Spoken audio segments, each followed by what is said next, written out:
This video is going to have a look at C4 chemical changes, specifically oxidation, reduction and half equations for AQA Combined Science Trilogy and AQA Separate Sciences Chemistry. The video is going to cover ionic equations, simple half equations and definitions of oxidation and reduction. Oxidation and reduction are really important terms in chemistry, and they've been around for a very long time. Now, historically, oxidation was the addition of oxygen to a substance, and reduction was the removal of oxygen. Now, this was very common for the reduction of iron ore. So here's a picture of iron ore. You can see the red colour that comes from iron oxide, which is often called rust. And the iron oxide was mixed and reacted with carbon, often in a blast furnace, and produced carbon dioxide and pure iron. And here's a picture of iron being used for girders. Now, in this reaction, if we look at it, the carbon is gaining oxygen, which means that it is oxidised, and the carbon has undergone oxidation. Now, reduction is the opposite process, so the removal of oxygen. And if we look at this reaction, the iron loses oxygen and has therefore been reduced. It's undergone reduction. Okay, so first activity for you to have a go at yourself. I want you to think about oxidation and reduction in terms of oxygen being gained and removed from species in chemical reactions. And I'm going to give you 5 equations to have a look at. So for each reaction, I'd like you to balance the equation first. If you can't balance, then don't worry, leave that step and just move on to the next. The next step, identify the species that's been oxidised, so gained oxygen. And for C, identify the species that's been reduced. So as I said, if you can't balance the equation, then don't worry about that step. Just identify where the oxygen is going from and to. So the equations are there. So pause the video and see how you do.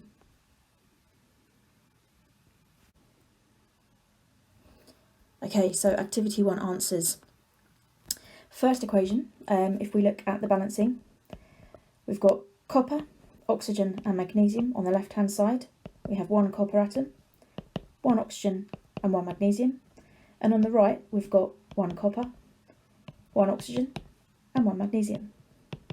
Now I've done those 2 lists in the same order just so that we can compare the pairs of atoms, and we can see that we've got the same number of atoms on the left and on the right for all of these atoms. So this is a balanced equation. So the first part A, we don't need to add any numbers for this one.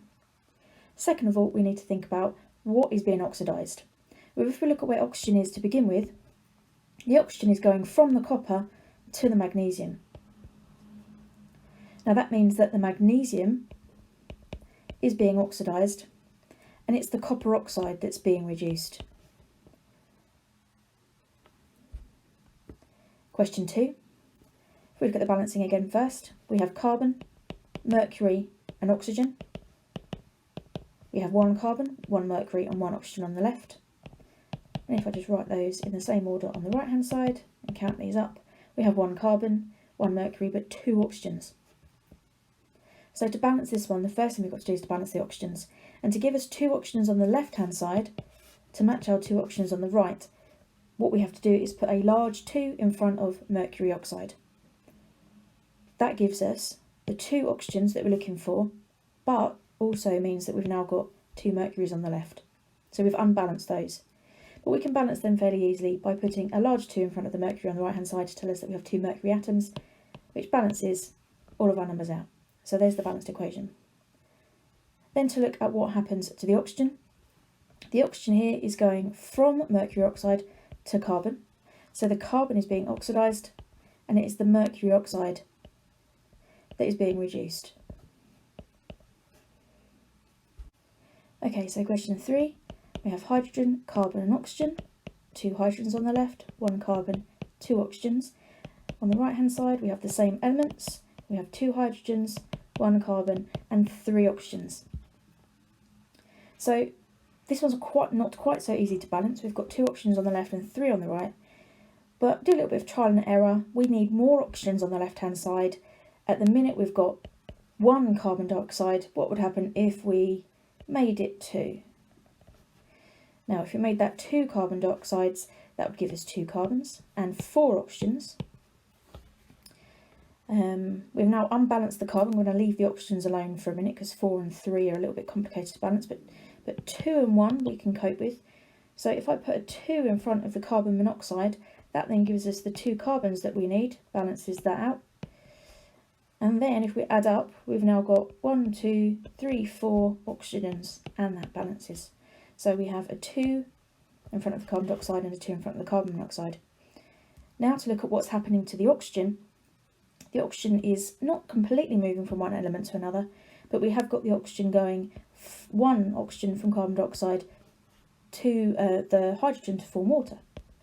So that shows us that the H2 is being oxidised and the carbon dioxide is being reduced because it's losing the oxygen. Question 4. We've got the reaction of hydrogen peroxide and sodium chloride. So we have hydrogen, oxygen, sodium and chlorine. 2, 2, 1 and 1 on the left hand side, and on the right we have 2 hydrogens, we have 2 oxygens, we have 1 sodium and we have 1 chlorine. So this again is already a balanced equation and we don't need to do anything about that one. Now to look at where the oxygen is going, we have 2 oxygens on the hydrogen peroxide over here, but we've only got 1 on H2O. So that means that an oxygen has gone from H2O2 over to the sodium chloride. So we have the sodium chloride gaining oxygen and being oxidised, and the hydrogen peroxide losing oxygen and therefore being reduced. And finally, question number 5. This one's a little bit more difficult to look at when it comes to balancing, and if you weren't able to balance it, then don't worry, because oxidation and reduction doesn't actually depend on the balancing here. This is just a bit of practice. But we have the numbers of atoms as I've shown on the screen just there. First thing we're going to do is put a 2 in front of the Fe. That will give us 2 of those. The oxygens make this slightly complicated. What we've got to do is we've got to get more oxygens on the right hand side. It might be tempting to put 2 oxygens, or 2 in front of the carbon dioxide, to give us the 4 oxygens that we need, but then what that would do is that would change the number of carbons. We'd then be having to put a 2 in front of the carbon monoxide over there to balance as well, which unbalances the oxygens. So 2 in front of carbon dioxide cannot be correct. So using that process of elimination, I'm going to put a 3 in front of here and see what that does. That gives us the 3 carbons on the right hand side, and it then gives us 6 oxygens on the right. Well, to give us the 3 carbons on the left hand side that we need, we'd need to put a 3 in front of carbon monoxide. And then if we add up how many oxygens we have, 1, 2, 3, 4, 5, 6, we actually find that that balances itself. Next thing is to look at what happens to the oxygens and work out oxidation and reduction. So we can see here that we've got iron oxide on the left, and then there is no oxygen on the right hand side attached to iron. That shows us that the oxygen is going from the iron oxide to the carbon monoxide. So the carbon monoxide is being oxidised and the iron oxide is being reduced. The modern use of the terms has moved on a little bit, and we can use the terms oxidation and reduction for reactions that don't contain any oxygen. For example, 2NaBr plus Cl2 forming 2NaCl plus Br2. Now before we can look at oxidation and reduction in modern terms, we need to consider the Ionic equation to check what chemistry is actually happening. Now an Ionic equation is where we break down a full balanced equation like this, and we look at the ions involved in the chemistry and look at exactly what is changing. So if we look at NaBr, NaBr is an ionic compound comprised of Na plus and Br minus. Now we can work those out because sodium is in group 1, so loses 1 electron, bromine is in group 7 and gains 1. If you need a reminder of simple ions, I'd suggest you go away and have a check on that now before you move on. So in this equation we have 2 NaBr, so therefore we have 2 Na plus and we have 2 Br minus present in this chemical reaction. Now this would likely be in aqueous conditions, so we wouldn't have NaBr, they would break apart into Na plus aqueous and Br minus aqueous. The Cl2 doesn't break apart, that remains as it is, so that's the chemical formula of the chlorine in this particular reaction. On the product side, we've got 2 NaCl. Now again, that's an ionic compound, so we would have 2 Na plus and 2 Cl minus, and then we have Br2 at the end as well. Now if we look at this chemical reaction, we need to compare the left and the right, the reactants and the products, and look at what species we have. Now if we do look at this, we can see that we have 2 Na plus on the left and we have 2 Na plus on the right. Now chemically this sodium hasn't changed, it's remaining as a sodium ion both before and after the reaction. We call these spectator ions, species that have chemically remained unchanged during the reaction. So what we do for an ionic equation is we ignore the spectator ions. And what we have is the ionic equation for this reaction, which is everything but spectator ions. 2Br minus plus Cl2 forming 2Cl minus and Br2. Now our reaction between Br minus and Cl2 is a redox reaction, and that is a reaction where reduction and oxidation occur in the same reaction. We're going to look at how that happens. Now redox reactions actually involve a transfer of electrons. This is where we come into our modern usage of the terms reduction and oxidation. And if we look at our reaction a little bit more closely, we start off with 2 Br minuses, individual bromide ions that have an extra electron compared to a bromine atom, and we have chlorine gas that's present as a diatomic molecule. Over the course of the reaction, the bromide ions give their electrons to the chlorine, which breaks apart to form chlorides. Now if we watch that reaction again,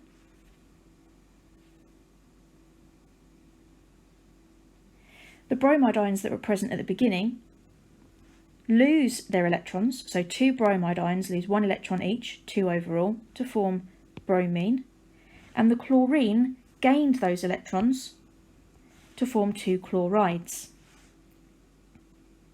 This is an oil rig, and this helps us to work out what processes are actually going on when we've got this movement or transfer of electrons. So oil rig stands for oxidation is loss and reduction is gain of electrons.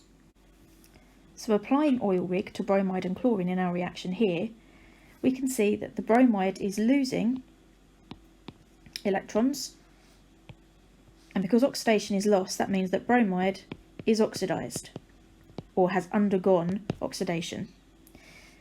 And reduction is gain, so because the chlorine is gaining electrons, Cl2 is reduced or undergoes reduction. So what we're going to do is we're going to take this ionic equation for the reaction we've been looking at, and we're going to form 2 half equations to show us the chemical processes that are going on. Now the 2 half equations combine to form the ionic equation, and you can go either from this ionic equation to the half equations, or from the half equations to the full ionic equation. Now a half equation is just that, it shows half of the chemistry that's going on in a chemical equation, and each half equation looks specifically at one chemical. So in this reaction, we have 2 bromide ions that react to form bromine, and we have chlorine that reacts to form 2 chloride ions. Those are the 2 halves of the chemical processes that are going on. But at the minute, they're not correct. Take a second to have a look and think why. Now at the minute, these are not chemically balanced. And the reason for that is that although we have 2 bromines on both sides, 2 bromide ions and a bromine molecule, if we look, we've got charges. We have a -2 charge because we have 2 negative bromide ions. But on the right hand side of the equation, we have a neutral bromine molecule. Now mathematically, that doesn't make much sense. If we were to view the arrow as an equal sign, mathematically -2 equals 0 is completely incorrect. Now to solve half equations and get the charges balanced, we have to think a little bit mathematically using negatives only.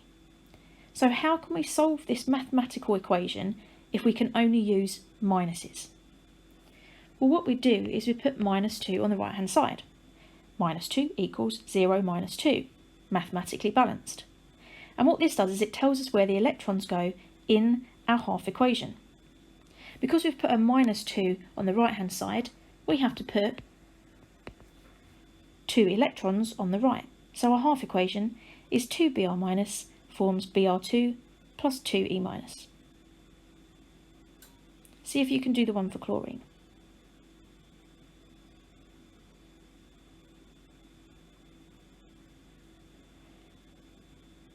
Now, charges wise for chlorine, because we have a neutral molecule, we have chlorine being 0 on the left, and on the right hand side we have 2 minus charges, so we write that as minus 2. Now again, check this mathematically. 0 equals minus 2, that isn't right. And if we were to try and solve this using only negatives, we would put minus 2 on the left. 0 minus 2 equals minus 2 is mathematically correct. And that shows us that our electrons need to go directly above where we put the minus 2, and that we need 2 of them. And there we have the two half equations that would combine to form the ionic equation for the reaction. So just to go over the definitions again, we have 2 bromide ions here losing their electrons being given to the chlorine molecule to form chlorides. We have our half equations, and the definitions according to OILRIG are a species that is oxidised loses electrons, and a species that is reduced gains electrons. And we have OILRIG, which is just a word that helps us to remember that oxidation is loss and reduction is gain. Now looking at our two half equations, the bromide lost electrons, and therefore this is an example of an oxidation half equation. And because the chlorine is gaining electrons, this is a reduction half equation. With oxidation, electrons are always on the right hand side, and for reduction they're always on the left. Okay, second activity for you to have a go yourself. I'd like you to copy the following half equations into your notes and identify whether the half equation is for reduction or oxidation. So remember, OILRIG, oxidation is loss of electrons and reduction is gain of electrons. Pause the video and see how you do.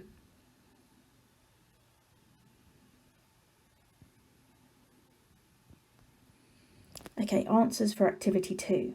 So hopefully you've used oxidation is loss, reduction is gain. And we'll have a look at these 4. So number 1, Na forming Na plus plus E minus. Now this electron on the right hand side is a product of the reaction. It's been produced by Na. Now that means that Na has lost the electron. So if this is a loss of electrons, it means that therefore this is an oxidation reaction.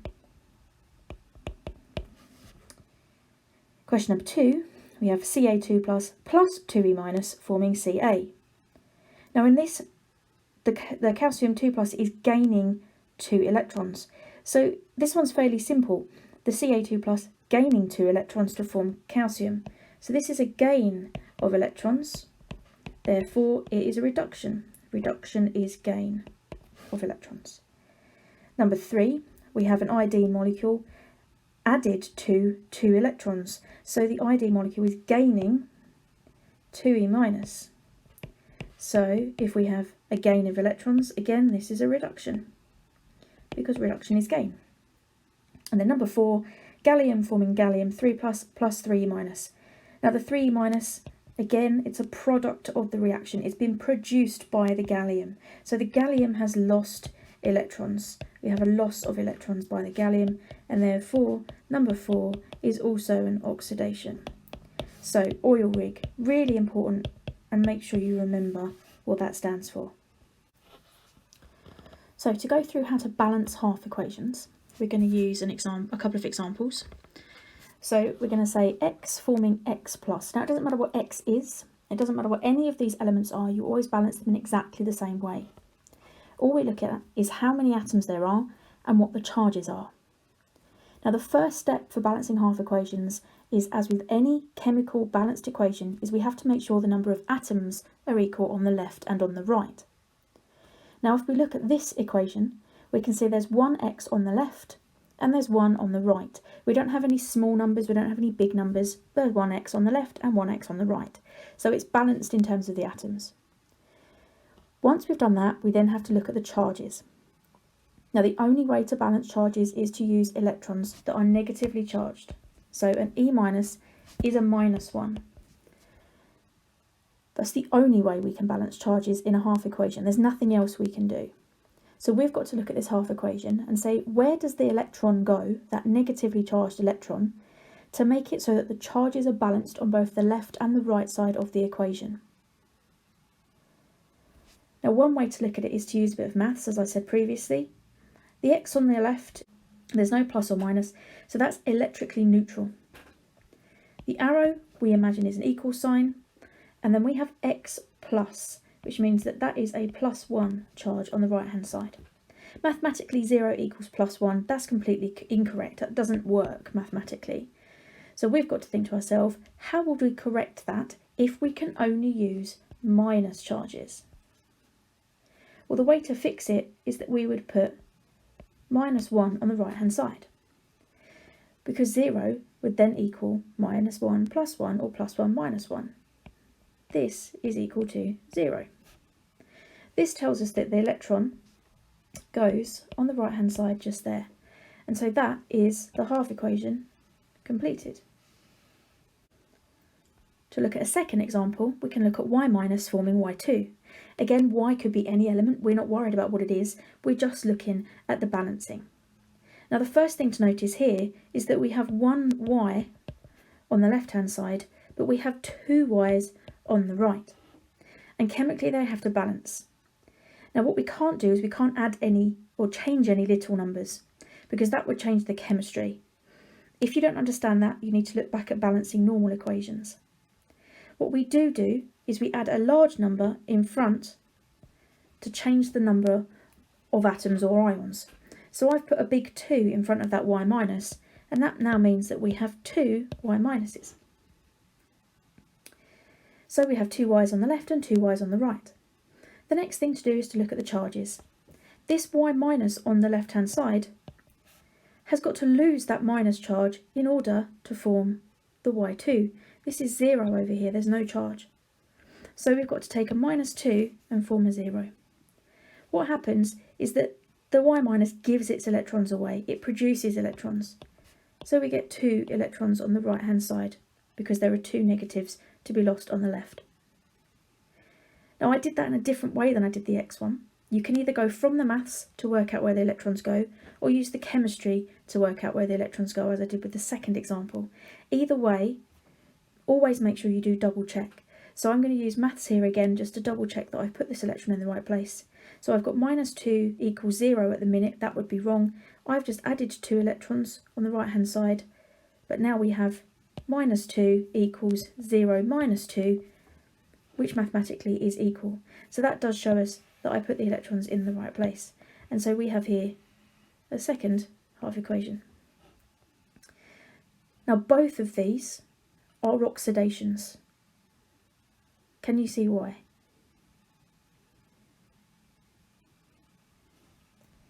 Now OILRIG tells us that oxidation is loss, reduction is gain.